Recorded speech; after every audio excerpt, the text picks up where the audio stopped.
Hello, നമ്മൾ താമസിക്കുന്ന ഏരിയയാണ് കേട്ടോ ഇവിടെ.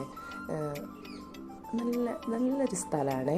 അങ്ങനെ ഈ വണ്ടികളുടെ ഒന്നും ഒച്ചയും ബഹളവും ഒന്നും ഇല്ലാണ്ട് നല്ല ശാന്തമായൊരു സ്ഥലം. രാവിലെയൊക്കെ നന്നായിട്ട് കിളികളുടെ ഒക്കെ ഒച്ച കേൾക്കാം. നല്ല ഭംഗിയുണ്ട് കാണാൻ.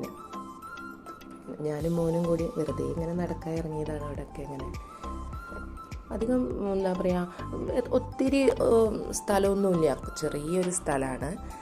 എല്ലാം എടുത്തെടുത്ത് തന്നെ കിട്ടും. പക്ഷെ ഇപ്പോൾ ചൂട് നന്നായിട്ട് തുടങ്ങിയിട്ടുണ്ട്.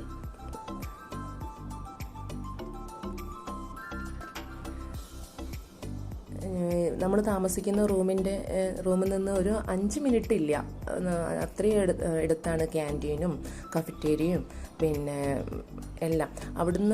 അതിന്ന് കുറച്ച് താഴ്ത്തിക്കേണ്ട ഇറങ്ങിയാൽ ഇതാ ചെറിയൊരു അമ്പലമുണ്ട്. അവിടുന്ന് അതിൻ്റെ താഴെയായിട്ടാണ് നമ്മുടെ ചെനാബ് നദിയില്ലേ അത്. ഈ സ്റ്റെപ്പ് വരെയൊക്കെ വെള്ളം വരുമെന്ന് പറഞ്ഞിട്ടുണ്ടായിരുന്നു. നല്ല ആഴമുണ്ട് ഇതിന്. ഞാനും മോനും കൂടി കുറേ നേരം അവിടെയൊക്കെ ഇങ്ങനെ ഇരുന്ന് പിന്നെ നമ്മളിതാ തിരിച്ചു പോയിട്ടോ. പിന്നെ നമുക്ക് വൈകുന്നേരം എന്നൊരു വീട്ടിലേക്ക് ഡിന്നറിന് വിളിച്ചിട്ടുണ്ടായിരുന്നു. അപ്പോൾ അത് അങ്ങോട്ട് പോവുകയാണേ. ഏട്ടൻ്റെ ഓഫീസിൽ ഉള്ള ഒരാളെ വീട്ടിലേക്കായിരുന്നു.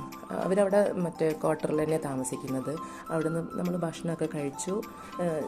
ചെന്നപ്പോൾ ചായയും സ്നാക്സും ഇതൊക്കെ ഉണ്ടായിരുന്നു. പിന്നെ ഫുഡൊക്കെ കഴിച്ച് നമ്മൾ പോന്നു. അപ്പോൾ ഇത്രയേ ഉള്ളൂ. ബൈ.